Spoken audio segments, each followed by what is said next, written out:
하나님이 아브라함에게 약속하신 때가 가까우매 이스라엘 백성이 애굽에서 번성하여 많아졌더니 요셉을 알지 못하는 새 임금이 애굽 왕위에 오르매 그가 우리 족속에게 교활한 방법을 써서 조상들을 괴롭게 하여 그 어린아이들을 내버려 살지 못하게 하려 할세. 그때 모세가 났는데 하나님 보시기에 아름다운지라. 그의 아버지의 집에서 석 달 동안 길리더니 버려진 후에 바로의 딸이 그를 데려다가 자기 아들로 기르매 모세가 애굽 사람의 모든 지혜를 배워 그의 말과 하는 일들이 능하더라.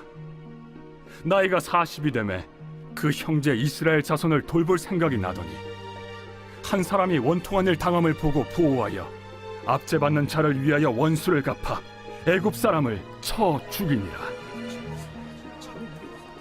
그는 그의 형제들이 하나님께서 자기의 손을 통하여 구원해 주시는 것을 깨달으리라고 생각하였으나 그들이 깨닫지 못하였더라. 이튿날 이스라엘 사람끼리 싸울 때 모세가 와서 화해시키려 하여 이르되 너희는 형제인데 어찌 서로 해치느냐 하니 그 동물을 해치는 사람이 모세를 밀어뜨려 이르되 누가 너를 관리와 재판장으로 우리 위에 세웠느냐? 내가 어제는 애굽 사람을 죽임과 같이 또 나를 죽이려느냐 하니 모세가 이 말 때문에 도주하여 미디안 땅에서 나그네 되어 거기서 아들 둘을 낳으니라. 여러분 반갑습니다. 오늘 큐트레어는 기막힌 하루입니다. 본 말씀 사도행전 7장 17절부터 29절의 말씀입니다.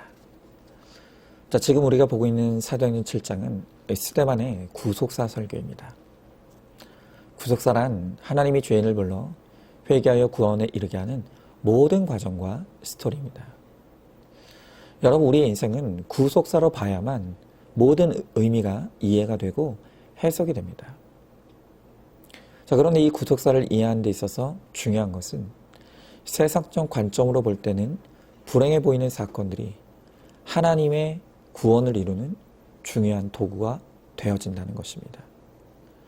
이것을 모르고 그저 세상의 옳고 그름으로 내 문제를 바라보면 문제가 해석이 안 돼서 불행을 외치고 지옥을 살게 됩니다.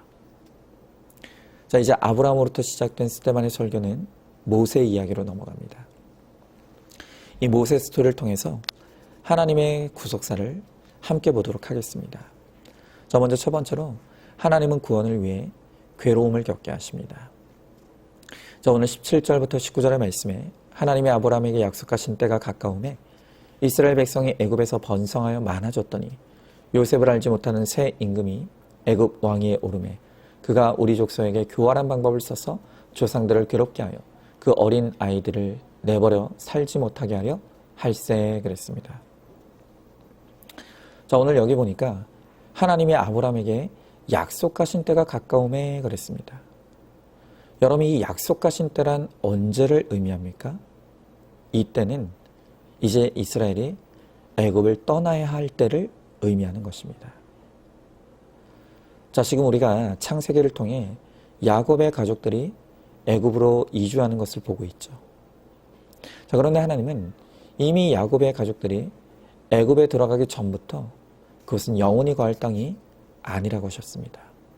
그리고 400년 동안 애굽에서 종살이하러 괴로움을 당하다가 다시 가나안으로 돌아오게 될 것이라고 예언하십니다. 자, 어제 큐티 본문인 사도행전 7장 6절에 바로 그 내용을 다루고 있죠. 하나님이 또 이같이 말씀하시되 그 후손이 다른 땅에서 나그네가 되리니 그 땅 사람들이 종으로 삼아 400년 동안 괴롭게 하리라 하시고 그랬습니다. 여러분, 이 애굽은 이스라엘이 영원히 거할 거주지가 아닙니다. 잠시 있다 떠날 정거장 같은 곳입니다. 이제 때가 되어 다시 믿음의 땅 가나안으로 돌아갈 때가 된 것입니다. 자, 그런데 문제는 이스라엘이 떠날 생각을 안 합니다. 종살이를 하더라도 애굽이 좋다는 것입니다. 여러분, 왜 이스라엘이 애굽을 안 떠나려고 합니까? 오늘 그 이유가 17절 후반전에 이렇게 기록되어 있습니다. 이스라엘 백성이 애굽에서 번성하여 많아졌더니. 여러분, 야곱의 가족들이 처음에는 흉년의 때의 무일푼으로 애굽으로 내려갔었습니다. 그런데 거기서 살다 보니까 자손도 많아졌고 형편도 좋아졌고 잘 먹고 잘 살게 되었습니다. 자, 그러다 보니까 이제 뭐 하나님이고 뭐고 믿음이고 뭐고 여기가 좋사오니 하며 애굽에서 눌러 앉으려고 하는 것입니다. 자, 그런데 애굽이 어떤 곳입니까? 그것은 마귀가 점령한 타락한 땅입니다. 죄악의 도성입니다. 거기 있으면 결국엔 죽어 지옥에 가는 것입니다. 그래서 하나님은 이스라엘 구원하시기 위해 일을 시작하십니다. 그것이 바로 이스라엘을 괴롭게 하는 것입니다. 여러분, 특별히 오늘 말씀을 보니까 요셉을 알지 못하는 새 임금이 왕위에 올랐다고 하죠. 여러분, 새 임금이 왕위에 오른 것은 그가 왕위를 차지한 것이 아니라 하나님이 그를 왕위에 오르게 하셨습니다. 애굽의 왕도 하나님의 손에 붙들린 구원의 도구일 뿐입니다. 하나님은 이 애굽 왕을 수고하게 하셔서 이제 이스라엘 백성들이 애굽을 떠나 가나안으로 들어가게 하시는 것입니다. 여러분, 고난 중에서도 정말 힘든 고난이 이 관계의 고난입니다. 정말 사람으로 인해 괴로움을 겪으면 딱 살기가 싫어집니다. 죽고 싶습니다. 특히 믿었던 사람이 배신하면 그 충격은 어마어마한 것이죠. 그렇게 나 없으면 못 산다고 해서 사랑으로 결혼한 배우자가 어느 날 바람을 피우며 이혼을 요구합니다. 또 둘도 없이 친했던 중마고 친구가 사기를 치고 도망칩니다. 또 어릴 적부터 그렇게 말 잘 듣고 착했던 자녀가 사춘기를 겪으면서 부모의 나에게 욕설을 하고 반항을 합니다. 자, 그런데 이런 일들이 그냥 일어나는 것이 아니라, 그들이 그냥 그렇게 하는 것이 아니라 하나님이 그들을 구원을 위한 도구로 사용하셔서 수고하게 하시는 것이라는 것입니다. 하나님은 관계의 고난의 괴로움을 겪게 하셔서 세상 애굽에서 여기가 좋사오니 하며 방황하는 나를 일으키시고 구원의 자리로 되돌려 놓으십니다. 바로 그 구원의 도구로서 나를 괴롭게 하는 그 사람들을 사용하신다는 것입니다. 여러분, 언젠가 작곡가 주영훈 씨의 간증을 보게 되었습니다. 그런데 그분이 하시는 말씀이 자신의 인생의 위기는 무명 작곡가 시절이 아니라 유명했을 때 찾아왔다는 것입니다. 원래 이분이 미국에서 이민교회 목회를 하시던 목회자 자녀입니다. 그런데 하도 아버지가 어렵게 목회하는 모습이 싫고 그 환경이 싫어서 작곡가로 성공했다고 한국에 도망치듯 나왔다는 것이죠. 그런데 처음에는 한국에 와서 누가 경력도 없는 이 무명의 작곡가를 써주겠습니까? 그냥 몇 년간은 무작정 돌아다니면서 자신의 작곡 CD를 들어봐 달라고 부탁하면서 그렇게 다녔다고 합니다. 오히려 그때는 저절로 겸손할 수밖에 없고 순수했다는 것이죠. 그런데 우연한 기회로 가수 심신 씨에게 곡을 주게 되었고 그게 계기가 되어 유명한 작곡가로 사랑을 받게 되었습니다. 자, 그런데 그렇게 대중의 사랑을 받게 되면서 급격하게 교만해지고 술과 여자에 빠져 살게 되었습니다. 하지만 이분이 택자입니다. 그러니 하나님이 그냥 내버려 두시겠습니까? 이분이 이제 군대 가게 되었는데 자신의 이 고질적인 질병 문제로 군면제를 받게 되었습니다. 이분의 병명이 뭔가 하면 조기 흥분 증후군이라고 합니다. 이름이 좀 이상하죠. 그런데 사실은 이 병이 꽤 심각한 심장 질환이라고 합니다. 그런데 병명만 듣고 오해한 대중들이 완전히 돌아서면서 순식간에 조롱과 비난의 대상이 되는 이해 못할 상황이 찾아왔습니다. 그러면서 주영훈 씨는 공황장애에 빠지고 모든 사람이 자신을 비웃는 것 같고 당장에 죽을 것 같은 이 망상에 빠지고 환청까지 들리면서 인생이 피폐해졌다는 것이죠. 그렇게 괴롭게 되어 죽어가는 어느 날 우연히 성경책이 보였고 말씀을 폈는데 그 말씀 속에서 회개를 요구하시는 하나님의 음성을 깨닫게 되었다는 것입니다. 그리고 이 괴로운 사건을 통해서 다시 그는 구원의 자리로 돌아오게 되었습니다. 여러분, 바로 이것입니다. 세상적으로 보면 나를 괴롭게 하는 사람들은 나쁜 사람들입니다.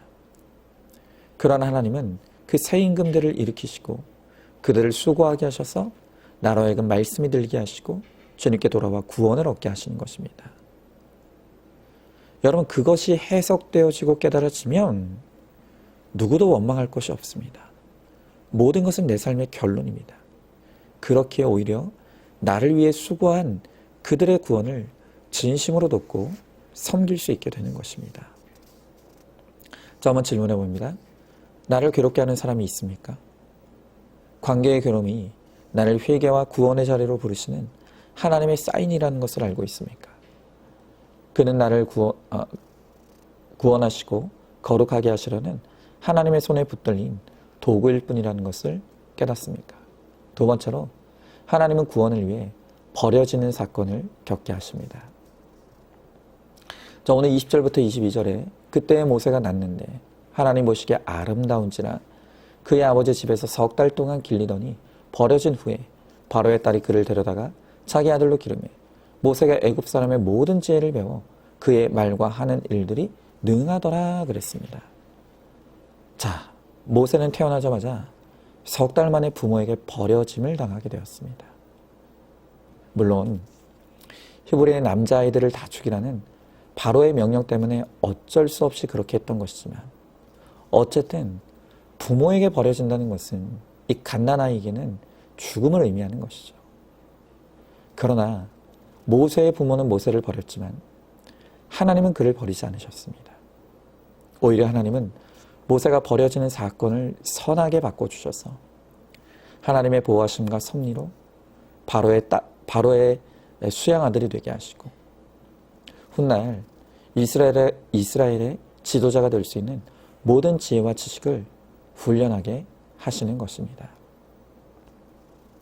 여러분, 세상은 부모의 사랑이 위대하고 고결한 것이라고 노래합니다. 하지만 현실 세상에서는 너무 많은 사람들이 부모로 인해 겪은 상처와 고통으로 괴로워하죠. 특별히 나를 낳은 부모로부터 버림받은 사람들의 상처는 정말 감히 상상도 할 수 없을 만큼 큰 고통이 됩니다. 그런데 하나님은 그 버려짐의 사건조차도 구원의 사건으로 선하게 바꾸어 주신다는 것입니다. 요셉도 바로 그것을 고백하지 않았습니까? 우리가 주일 설교에서 보듯이 요셉은 지난날 형들에 의해 버림받게 되었습니다. 그러나 요셉은 그 모든 일이 야곱의 집을 구원하시기 위해서 요셉을 먼저 애굽으로 보낸 구원의 사건이라는 것을 깨닫고 해석하게 되었습니다. 그래서 창세기 45장 5절에서 요셉이 이렇게 고백하죠. 당신들이 나를 이곳에 팔았다고 해서 근심하지 마소서. 한탄하지 마소서. 하나님이 생명을 구원하시려고 나를 당신들보다 먼저 보내셨나이다. 여러분, 그렇습니다. 나를 버린 부모 형제이지만 그런데 하나님께서는 그들을 또 그 사건도 바꾸셔서 나의 구원의 선한 사건으로 바꾸어 주신다는 것입니다. 여러분, 그러므로 이제 구속사 안에서 좋은 부모, 나쁜 부모의 개념도 이제 우리가 바뀌어야 합니다.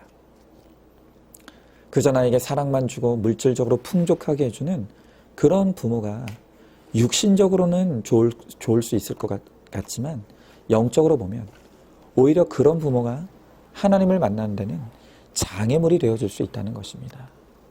비록 나를 버린 부모라 할지라도 그 덕에 내가 예수를 만나 구원을 얻게 되었다면 하나님은 그 부모를, 그 사건을 내 구원을 위한 선한 도구로 사용하신 것입니다. 그러므로 세상적으로는 최악의 부모일 수 있어도 구속사로 보면 나를 예수 믿게 해준 그 부모가 바로 최고의 부모입니다. 자, 한번 질문해 봅니다. 내 부모는 나에게 어떤 부모였습니까? 하나님은 부모에게 버림받은 사건조차도 내 구원을 위한 선한 사건으로 바꾸어 주셨다는 것을 믿으십니까? 내 구원을 위해 허락하신 부모를 용서하고 사랑하기로 결단하십니까? 자, 세 번째로 하나님은 구원을 위해 실패를 겪게 하십니다. 자, 오늘 23절, 24절 말씀에 나이가 40이 되매 그 형제 이스라엘 자손을 돌볼 생각이 나더니 한 사람이 원통한 일을 당함을 보고 보호하여 압제받는 자를 위하여 원수를 갚아 애굽 사람을 쳐 죽이니라. 여러분, 모세는 비록 애굽의 왕자였지만 히브리인의 정체성은 잊지 않았습니다. 그래서 학대당하는 민족을 보면서 그들을 해방시켜줄 마음이 생겼습니다. 자, 그런데 문제는요, 그는 자기가 가진 힘이 이스라엘 백성을 구원해 줄 것이라고 착각했습니다. 그래서 그는 힘으로 이스라엘 백성들을 학대하는 애굽 사람을 쳐 죽이게 됩니다. 하지만 도리어 이 일로 모세는 이스라엘 민족에게도 버림받고 애굽에서도 쫓겨나는 신세가 되고 말았습니다. 힘으로 하려다가 힘으로 망한 것이 이 젊은 날의 모세입니다. 여러분, 오히려 하나님은요, 그 혈기왕성한 40대 모세에게 실패를 겪게 하셨습니다. 그리고 그 실패를 통한 교만이 깨어지고 믿음과 겸손으로 연단된 이 80세의 노인의 모세를 오히려 하나님은 사용하셔서 히브리 민족을 구원하시고자 하시는 것입니다. 여러분, 우리 하나님은요, 택자인 우리가 내 지식, 내 방법, 내 수단을 우상 삼아 사는 것 절대로 두고 보지 않으십니다.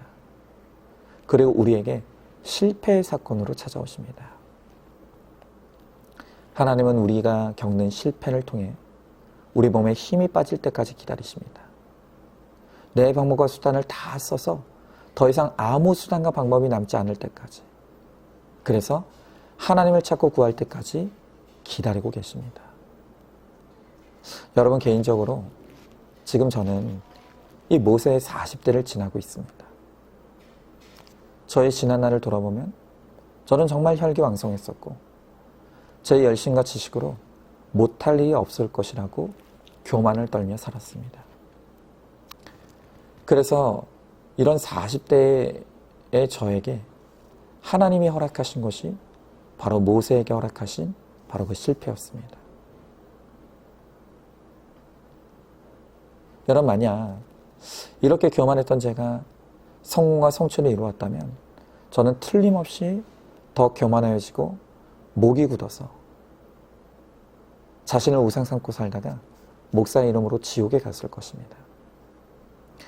그래도 하나님이 저를 사랑하셔서 저 같은 인생도 쓰시려고 저에게 모세처럼 철저하게 실패하는 사건들을 겪게 하셨습니다. 교회가 분쟁을 겪고 아내가 암에 걸리고 저는 뇌종양을 겪고 첫째는 저신장증에 둘째는 ADHD까지. 정말 하나님께서 저의 인생에 돌 하나도 돌 위에 남기지 않으시고 다 무너지게 하셔서 제 힘으로 되는 것이 아무것도 없다는 것을 철저히 배우게 하시고 훈련하게 하셨습니다. 여러분, 그 덕에 제가 겸손을 배웠습니다. 하나님을 바라보는 믿음의 눈이 띄었습니다. 그리고 구속사의 말씀과 지혜가 열리게 되었습니다. 여러분, 지금도 아직 그 교만과 혈기가 다 꺾이지 않았습니다. 그래서 하나님의 실패 훈련은 지금도 계속되고 있습니다. 하지만 그 또한 감사합니다. 왜냐하면 그 실패가 저를 더 거룩하게 할 것을 믿기 때문입니다. 여러분, 내가 죽어야 주님이 사십니다. 나의 실패가 하나님의 성공입니다. 하나님의 실패를 통해 우리를 구원하시고 더욱 거룩하게 하십니다. 그러므로 실패가 되지 않게 하시고 실패를 통해 선을 이루시는 하나님께 감사와 영광을 돌리시기 바랍니다. 자, 한번 질문해 봅니다. 어떤 한계 상황과 실패의 사건을 만났습니까? 그 한계를 내 힘과 능력으로 극복해 보려고 하기에 더 실패할 수밖에 없다는 것을 깨닫습니까? 하나님은 나의 실패도 구원과 거룩의 사건으로 바꾸어 주신다는 것을 믿습니까? 나의 실패가 하나님의 성공임을 믿기에 감사하시기 바랍니다. 자, 오늘도 9월 17일 보석상자입니다. 미운 사람을 위해서 자꾸 기도하면 미움이 정복됩니다. 미운 너보다 미워하는 나 자신을 회개하게 하는 것이 기도의 힘입니다. 아멘. 우리 함께 기도하겠습니다. 주님 감사합니다. 오늘 주님께서 오늘도 나의 구원과 거룩을 위해서 모든 일을 이루시고 모든 일을 사용하신다고 하십니다. 하나님은 나 한 사람의 구원을 위해 괴로움을 겪게 하십니다. 또 주님은 나의 구원을 위해 버려짐을 겪게 하시고 또 내 구원을 위해 실패를 겪게 하신다고 말씀하십니다. 주님, 하나님이 모든 것을 합력하여 선을 이룬다고 하시고 나의 눈물도 나의 고통도 나의 괴로움도 나의 구원을 위해 꼭 필요하셔서 내게 허락하시고 그 모든 것을 통해 선을 이루시게 하신다고 말씀하시오니 주님 오늘도 약속의 말씀을 붙들고 고난 속에서도 더욱 주님 의지하게 하시고 더욱 거룩의 길로 나아가게 하셔서 이 고난이 축복이 되는 우리 모두가 되게 하여 주시옵소서. 믿사오며 사랑이 많으신 우리 예수님 이름 받들어 기도드리옵나이다. 아멘. 오늘도 큐티로 기막힌 하루를 살아내는 하늘가족 공동체 우리 모든 성도님 되시기를 주님의 이름으로 축복합니다.